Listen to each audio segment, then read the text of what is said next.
ನಟ ದರ್ಶನ್ ಜಾಮೀನು ರದ್ದು ಬೆನ್ನಲ್ಲೇ ಪೊಲೀಸರು ಅಲರ್ಟ್ ಆಗಿದ್ದಾರೆ. ದರ್ಶನ್ ಎಲ್ಲಿದ್ದಾರೆ, ಜೊತೆಗೆ ಆ 7 ಆರೋಪಿಗಳು ಅವರನ್ನ ಅರೆಸ್ಟ್ ಮಾಡೋದಕ್ಕೆ ಸಿದ್ಧತೆಯೂ ಕೂಡ ಆಗಿದೆ. ಆರೋಪಿಗಳ ಚಲನವಲನದ ಬಗ್ಗೆ ನಿಗಾ ಇಡುವುದಕ್ಕೆ ಸಿಬ್ಬಂದಿಗೆ ಸೂಚನೆ ಕೊಡಲಾಗಿದೆ. ಆರೋಪಿಗಳನ್ನು ಅರೆಸ್ಟ್ ಮಾಡಿ ಕೋರ್ಟಿಗೆ ಹಾಜರುಪಡಿಸುವುದಕ್ಕೆ ಸಿದ್ಧತೆ ಆಗ್ತಾ ಇದೆ. 7 ಆರೋಪಿಗಳನ್ನು ಮತ್ತೊಮ್ಮೆ ಅರೆಸ್ಟ್ ಮಾಡಿ ಕೋರ್ಟಿಗೆ ಹಾಜರುಪಡಿಸಬೇಕು. ಅಲ್ಲಿಂದ ನೇರವಾಗಿ ಪರಪ್ಪನ ಅಗ್ರಹಾರ. ಜಗದೀಶ್ ಇದ್ರ ಬಗ್ಗೆ ಡೀಟೇಲ್ಸ್ ಕೊಡ್ತು ಹೋಗ್ತಾರೆ ನ್ಯೂಸ್ ರೂಮ್ನಿಂದ ನೇರ ಸಂಪರ್ಕದಲ್ಲಿ. ಜಗದೀಶ್, ಇವತ್ತು ಸುಪ್ರೀಂ ಕೋರ್ಟ್ ಒಂದು ಲ್ಯಾಂಡ್ ಮಾರ್ಕ್ ಜಡ್ಜ್ಮೆಂಟ್ ಅನ್ನು ಕೊಟ್ಟಿದೆ.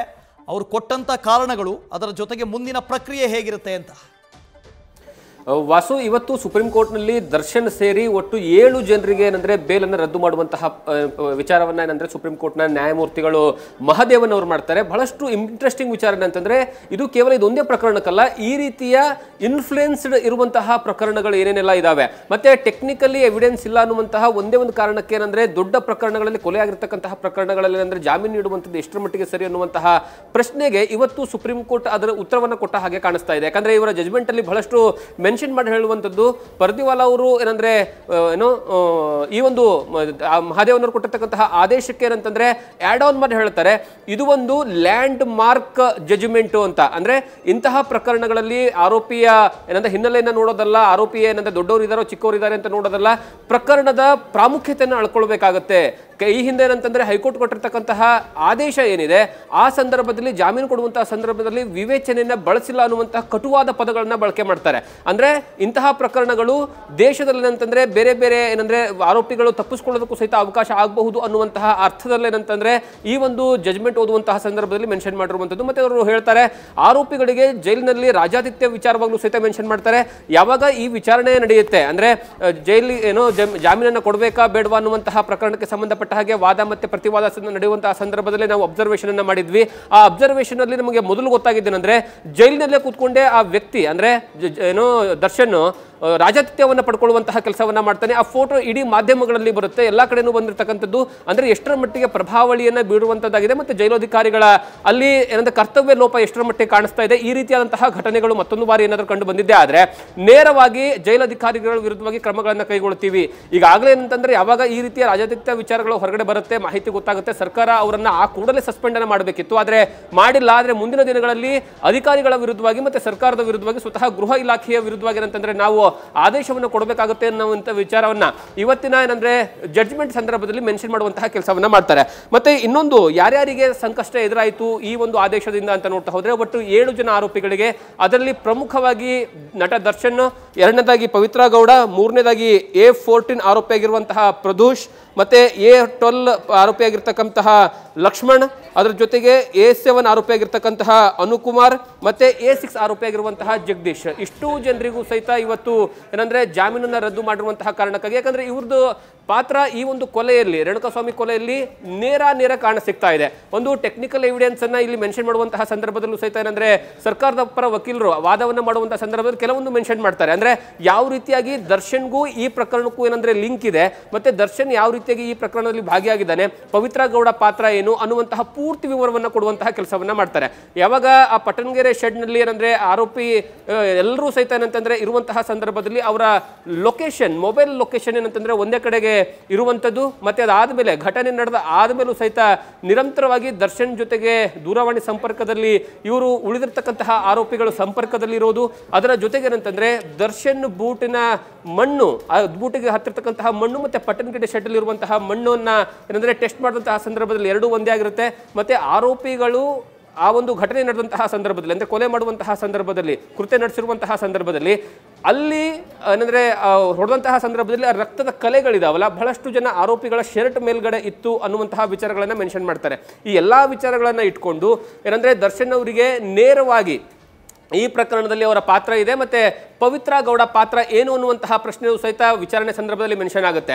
ಪವಿತ್ರ ಗೌಡ ಪರವಾಗಿರ್ತಕ್ಕಂತಹ ವಕೀಲರು ಏನಂದ್ರೆ ಬಹಳಷ್ಟು ನೇರ ವಿಚಾರಗಳನ್ನ ಹೇಳಿದ್ದು. ಅಂದ್ರೆ ಯಾವುದೇ ಕಾರಣಕ್ಕೂ ಈ ಪ್ರಕರಣದಲ್ಲಿ ನಾನು ಭಾಗಿಯಾಗಿಲ್ಲ, ಈ ಪ್ರಕರಣಕ್ಕೂ ನನಗೂ ಸಂಬಂಧ ಇಲ್ಲ, ಮತ್ತೆ ಕೊಲೆ ಮಾಡಿರ್ತಕ್ಕಂತಹ ವ್ಯಕ್ತಿಗಳಂತ ಏನು ಹೇಳಲಾಗ್ತಾ ಇದೆಯಲ್ಲ ಅವರಿಗೂ ನನಗೂ ಏನಂದ್ರೆ ಟಚ್ ಅಲ್ಲೇ ಇಲ್ಲ, ನಾವು ಆಗಿದ್ರೂ ಸಹಿತ ನಾನು ಹೇಗೆ ಕಾರಣ ಆಗ್ತೀನಿ ಅನ್ನುವಂತಹ ಪ್ರಶ್ನೆಯನ್ನ ಪವಿತ್ರ ಗೌಡ ಪರವಾಗಿರ್ತಕ್ಕಂತಹ ವಕೀಲರು ಮೆನ್ಷನ್ ಮಾಡಿದಂತಹ ಸಂದರ್ಭದಲ್ಲಿ ಇಡೀ ಪ್ರಕರಣ ನಡೆಯೋದಕ್ಕೆ ಮೂಲವಾದಂತಹ ಕಾರಣನೇ ವ್ಯಕ್ತಿನೇ ನೀವು ಇರಲಿಲ್ಲ ಅಂತಂದ್ರೆ ಪ್ರಕರಣನೇ ನಡೀತಾ ಇರಲಿಲ್ಲ, ಕೊಲೆ ಅನ್ನುವಂತಹ ವಿಚಾರವೇ ನಡೀತಾ ಇರಲಿಲ್ಲ ಅನ್ನುವಂತಹ ವಿಚಾರವನ್ನ ಸಹಿತ ಸುಪ್ರೀಂ ಕೋರ್ಟ್ನ ಜಡ್ಜ್ಗಳು ಮೆನ್ಷನ್ ಮಾಡುವಂತಹ ಕೆಲಸವನ್ನ ಮಾಡ್ತಾರೆ. ಅಂದ್ರೆ ಪ್ರತಿಯೊಂದು ಹಂತದಲ್ಲೂ ಸಹಿತ ಯಾವ ರೀತಿಯಾಗಿ ದರ್ಶನ್ ಮತ್ತೆ ಪವಿತ್ರ ಗೌಡ ಪಾತ್ರ ಇದೆ, ಆ ಪಾತ್ರಕ್ಕೆ ಜೊತೆಲಿರುವಂಥವ್ರು ಯಾವ ರೀತಿಯಾಗಿ ಸಪೋರ್ಟ್ ಅನ್ನ ಕೊಟ್ಟರು, ಯಾವಾಗ ರೇಣುಕಾಸ್ವಾಮಿ ಅವ್ರನ್ನ ಚಿತ್ರದುರ್ಗದಿಂದ ಕರ್ಕೊಂಡು ಬರುವಂತಹ ಕೆಲಸದಿಂದ ಹಿಡ್ಕೊಂಡು ಅವ್ರನ್ನ ಪಟ್ಟಣಗೆರೆ ಶೆಡ್ಡಿ ಕರ್ಕೊಂಡು ಬಂದು ಅಲ್ಲಿ ದರ್ಶನ್ ಅವ್ರಿಗೆ ಬರೋದಕ್ಕೆ ಅವಕಾಶ ಮಾಡಿಕೊಟ್ಟು ಇನ್ಫಾರ್ಮೇಶನ್ ಕೊಟ್ಟು ಅಲ್ಲಿ ದಾಳಿ ಮಾಡುವಂತಹ ಕೆಲಸ, ಪೂರ್ತಿಯಾಗಿ ಇನ್ ಡೀಟೇಲ್ ಇನ್ಫಾರ್ಮೇಶನ್ ಕೊಡುವಂತಹ ಕೆಲಸ, ಸರ್ಕಾರದ ಪರವಾಗಿರ್ತಕ್ಕಂತಹ ವಕೀಲರು ಪೂರ್ತಿಯಾಗಿ ವಿವರವನ್ನು ಕೊಡುವಂತಹ ಕೆಲಸವನ್ನ ಮಾಡಿದ್ರು. ಮತ್ತೆ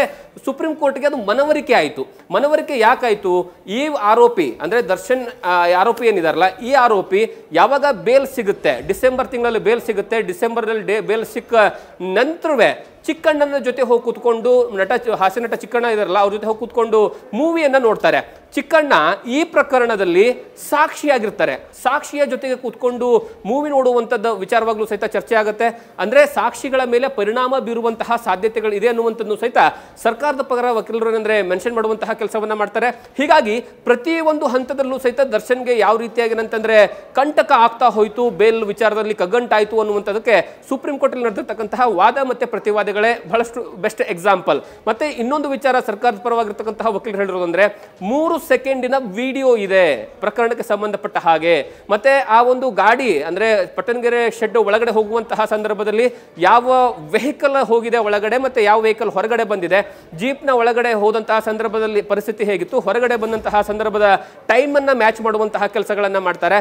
ಮತ್ತೆ ಆ ಜೀಪಿನ ಒಳಗಡೆ ದರ್ಶನ್ ಇದ್ರು ಅನ್ನೋದಕ್ಕೆ ಫೋಟೋಗಳು ಇದಾವೆ ಅನ್ನುವಂತಹ ವಿಚಾರಗಳನ್ನ ಸಹಿತ ಸುಪ್ರೀಂ ಕೋರ್ಟ್ ಮುಂದ್ಗಡೆ ಏನಂದ್ರೆ ಸರ್ಕಾರದ ಪರವಾಗಿರ್ತಕ್ಕಂತಹ ವಕೀಲರು ಸಾಕ್ಷಿಗಳ ಜೊತೆಗೆ ಮಾಹಿತಿಯನ್ನು ಕೊಡುವಂತಹ ಕೆಲಸವನ್ನ ಮಾಡ್ತಾರೆ. ಈ ಎಲ್ಲಾ ವಿಚಾರಗಳನ್ನ ಇಟ್ಕೊಂಡು ಮತ್ತೆ ಇಂತಹ ಪ್ರಕರಣಗಳಲ್ಲಿ ಯಾಕಂದ್ರೆ ನೀವು ಹೈಕೋರ್ಟ್ ಅಲ್ಲಿ ಮೆನ್ಷನ್ ಮಾಡಿದಂತಹ ಸಂದರ್ಭದಲ್ಲಿ ಜಾಮೀನು ಏನಂದ್ರೆ ಕೊಟ್ಟಂತಹ ಸಂದರ್ಭದಲ್ಲಿ ಕೆಲವೊಂದು ಟೆಕ್ನಿಕಲ್ ಪ್ರಾಬ್ಲಮ್ಸ್ ಗಳು ಇದಾವೆ, ಗ್ಲಿಚಸ್ ಇದಾವೆ ಅನ್ನುವಂತಹ ವಿಚಾರಗಳನ್ನ ಹೈಕೋರ್ಟ್ ಅಲ್ಲಿ ಹೇಳಲಾಗಿತ್ತು. ಕೇವಲ ಒಂದೆರಡು ಟೆಕ್ನಿಕಲ್ ಪ್ರಾಬ್ಲಮ್ಸ್ಗಳಿದಾವೆ ಅಂತ ಮಾತ್ರಕ್ಕೆ ಏನಂತಂದ್ರೆ ಜಾಮೀನನ್ನ ದೊಡ್ಡ ಪ್ರಕರಣಗಳಲ್ಲಿ ಕೊಡಬಾರ್ದು, ಅದು ವಿವೇಚನೆಗೆ ಬಿಟ್ಟಂತಹ ವಿಚಾರ ಆಗಿರೋ ಕಾರಣಕ್ಕಾಗಿ ವಿವೇಚವನ್ನ ಸದ್ಬಳಕೆ ಮಾಡ್ಕೊಳ್ಬೇಕಿತ್ತು ಅನ್ನುವಂತಹ ವಿಚಾರಗಳನ್ನ ಸುಪ್ರೀಂ ಕೋರ್ಟ್ ಮೆನ್ಷನ್ ಮಾಡುತ್ತೆ. ಈ ಮೂಲಕವಾಗಿ ಓವರಾಲ್ ಆಗಿ ನೋಡ್ತಾ ಹೋದ್ರೆ ಈಗ ಮತ್ತೆ ವಾಪಸ್ ದರ್ಶನ್ ಜೈಲಿಗೆ ಹೋಗಬೇಕಾದಂತಹ ಪರಿಸ್ಥಿತಿ. ದರ್ಶನ್ ಜೊತೆಗೆ ಪವಿತ್ರ ಗೌಡನು ಹೋಗ್ತಾರೆ, ಅದ್ರ ಜೊತೆಗೆ ಉಳಿದಿರ್ತಕ್ಕಂತಹ 6 ಆರೋಪಿಗಳು ಅಂದ್ರೆ ಟೋಟಲ್ ಒಟ್ಟು 7 ಆರೋಪಿಗಳು ಈಗ ಜೈಲು ಪಾಲಾಗಬೇಕು. ಈಗ ಇನ್ನೊಂದು ಜೈಲಿನ ವಿಚಾರದಲ್ಲೂ ಸಹಿತ ಮೆನ್ಷನ್ ಮಾಡಿರೋದು ಜಗದೀಶ್ ಹಾಗೇರಿ ಮತ್ತೆ ಮಾತಾಡಿಸಿ ತಮ್ಮನ್ನ. ಕಾನೂನಿನ ಮುಂದೆ ಎಲ್ಲರೂ ಸಮಾನರು, ಇದು ಸುಪ್ರೀಂ ಕೋರ್ಟ್ನ ಅಭಿಪ್ರಾಯ. ಇವತ್ತಿನ ತೀರ್ಪಿನಲ್ಲಿ ಇದೆಲ್ಲ ಉಲ್ಲೇಖ ಆಗಿದೆ. ದರ್ಶನ್ ಬೇಲ್ ರದ್ದು ಬೆನ್ನಲ್ಲೇ ರಮ್ಯಾ ಪೋಸ್ಟ್ ಹಾಕಿದ್ದಾರೆ. ನ್ಯಾಯಾಂಗದ ಮೇಲೆ ನಂಬಿಕೆ ಇಡಿ ಅಂತ ರಮ್ಯಾ ಹೇಳಿದ್ದಾರೆ. ಈ ಹಿಂದೆ ಈ ತೀರ್ಪನ್ನ ಕಾಯ್ದಿರಿಸುವ ಸಂದರ್ಭದಲ್ಲೂ ಕೂಡ ರಮ್ಯಾ ಟ್ವೀಟ್ ಮಾಡಿದರು. ಕಾನೂನಿನ ಮೇಲೆ ನಂಬಿಕೆ ಇದೆ, ಗೌರವ ಇದೆ, ಗೌರವವನ್ನು ಉಳಿಸುವ ಕೆಲಸವನ್ನು ಸುಪ್ರೀಂ ಕೋರ್ಟ್ ಮಾಡಿದೆ ಅಂತ ಹೇಳಿದರು. ಈಗ ಈ ಜಡ್ಜ್ಮೆಂಟ್ ಬಂದ ನಂತರ, ತೀರ್ಪು ಬಂದ ನಂತರವೂ ಕೂಡ ರಮ್ಯಾ ಈ ಪೋಸ್ಟನ್ನು ಹಂಚಿಕೊಂಡಿದ್ದಾರೆ. ಕಾನೂನಿನ ಮೇಲೆ ನಂಬಿಕೆ ಇದೆ, ಸುಪ್ರೀಂ ಕೋರ್ಟ್ನ ಮೇಲೆ ನಂಬಿಕೆ ಇದೆ, all are equal before law ಅಂತ ಹಾಕಿದ್ದಾರೆ. ಎಲ್ಲರೂ ಕಾನೂನಿನ ಮುಂದೆ ಸಮಾನರು, ಕಾನೂನಿಗೆ ಮೇಲು ಕೀಳು ಅಂತಿಲ್ಲ, ಬಡವ ಬಲ್ಲಿದ ಅಂತಿಲ್ಲ, ಶ್ರೀಮಂತ ಬಡವ ಅಂತಿಲ್ಲ, ಎಲ್ಲರೂ ಒಂದೇ, all are equal before law. ಇದು ರಮ್ಯಾ ಅವರ ಪೋಸ್ಟ್. ಜಗದೀಶ್ ಮತ್ತೆ ನಮ್ಮ ಜೊತೆ ಜಾಯ್ನ್ ಆಗ್ತಾರೆ. ಜಗದೀಶ್, ನೀವು ಮಾತಾಡ್ತಾ ಇದ್ರಿ ಆಗಲೇ, ಅದರ ಜೊತೆಗೆ ದರ್ಶನ್ ಅವರಿಗೆ ಇನ್ನು ಮುಂದೆ ಇರುವಂಥ ಕಾನೂನು ಆಯ್ಕೆ ಏನು? ಪಾಯಿಂಟ್ ನಂಬರ್ 1, ಇವತ್ತೇ ಎಲ್ಲಾದರೂ ಅವರು ಅರೆಸ್ಟ್ ಆಗೋದು ಅಂದರೆ ಮುಂದಿನ ಪ್ರಕ್ರಿಯೆ ಹೇಗಿರುತ್ತೆ ಅಂತ. ಈಗಾಗಲೇ ಏನಂತಂದ್ರೆ ವಾಸು ಕೋರ್ಟ್ ಕೊಟ್ಟಿರ್ತಕ್ಕಂತಹ ಆದೇಶವನ್ನ ನೋಡ್ತಾ ಹೋದ್ರೆ ತತ್ಕ್ಷಣವೇ ಅವರನ್ನ ಬಂಧನ ಮಾಡಿ ಅನ್ನುವಂತಹ ಆದೇಶವನ್ನ ಕೊಟ್ಟಿದೆ. ಅಂದ್ರೆ ಈ ಕೂಡಲೇ ಏನಂದ್ರೆ ಪೊಲೀಸರು ಅವರನ್ನ ಬಂಧನ ಮಾಡುವಂತಹ ಕೆಲಸವನ್ನ ಮಾಡಬೇಕು. ಈಗ ಕಳೆದ ಬಾರಿ ಯಾವಾಗ ಪರಪ್ಪನ ಅಗ್ರಹಾರ ಜೈಲಿನಲ್ಲಿ ಇದ್ದಂತಹ ಸಂದರ್ಭದಲ್ಲಿ ಆ ಫೋಟೋ ಮತ್ತೆ ಏನಂದ್ರೆ ಒಳಗಡೆ ಕುತ್ಕೊಂಡು ಸಿಗರೇಟ್ ಸೇದುವಂಥದ್ದು ಅಥವಾ ಟೀ ಕುಡಿತಾ ಇರುವಂತಹ ಫೋಟೋ ಹೊರಗಡೆ ಬಂದ ತಕ್ಷಣವೇ ಏನಂದ್ರೆ ಅವ್ರನ್ನ ಬಳ್ಳಾರಿ ಜೈಲಿಗೆ ಶಿಫ್ಟ್ ಮಾಡುವಂತಹ ಕೆಲಸವನ್ನ ಮಾಡಿದ್ರಲ್ಲ, ಈಗ ಬಹುತೇಕ ಮತ್ತೆ ಅವ್ರನ್ನ ಬಳ್ಳಾರಿ ಜೈಲಿಗೆ ಶಿಫ್ಟ್ ಮಾಡುವಂತಹ ಸಾಧ್ಯತೆಗಳೇ ದಟ್ಟವಾಗಿರುವಂಥದ್ದು. ಯಾಕಂದ್ರೆ ಈಗಾಗಲೇ ಪರಪ್ಪನ ಅಗ್ರಹಾರದಲ್ಲಿ ಲೋಪ ಆಗಿದೆ ಅನ್ನುವಂತಹ ಕಾರಣಕ್ಕಾಗಿ ಅವ್ರನ್ನ ಬೇರೆ ಕಡೆಗೆ ಸ್ಥಳಾಂತರ ಮಾಡಿದ್ರು. ಮತ್ತೆ ಉಳಿದಿರ್ತಕ್ಕಂತಹ ಆರೋಪಿಗಳಿಗೂ ಸಹಿತ ಒಂದೊಂದು ಕಡೆಗೆ ಶಿಫ್ಟ್ ಮಾಡುವಂತಹ ಕೆಲಸ ಮಾಡಿದ್ರು. ಫಾರ್ ಎಕ್ಸಾಂಪಲ್ ಏನಂದ್ರೆ ಪರಪ್ಪನ ಅಗ್ರಹಾರಕ್ಕೆ ಕೆಲವೊಬ್ಬರನ್ನ ಇಟ್ಟರೆ, ಬಳ್ಳಾರಿಯಲ್ಲಿ ಕೆಲವೊಬ್ಬರನ್ನ ಇಟ್ಟಿದ್ರು, ಅದಾದ್ಮೇಲೆ ಬೆಳಗಾವಿ ಜೈಲಿನಲ್ಲಿ, ಹಿಂಡಲ್ಗಾ ಜೈಲಿನಲ್ಲಿ ಕೆಲವೊಬ್ಬರನ್ನ ಇಟ್ಟಿದ್ರು. ಹೀಗೆ ಬೇರೆ ಬೇರೆ ಜೈಲುಗಳಿಗೂ ಸಹಿತ ಉಳಿದಿರ್ತಕ್ಕಂತಹ ಆರೋಪಿಗಳನ್ನ ಶಿಫ್ಟ್ ಮಾಡುವಂತಹ ಕೆಲಸಗಳನ್ನ ಮಾಡಿದ್ರು.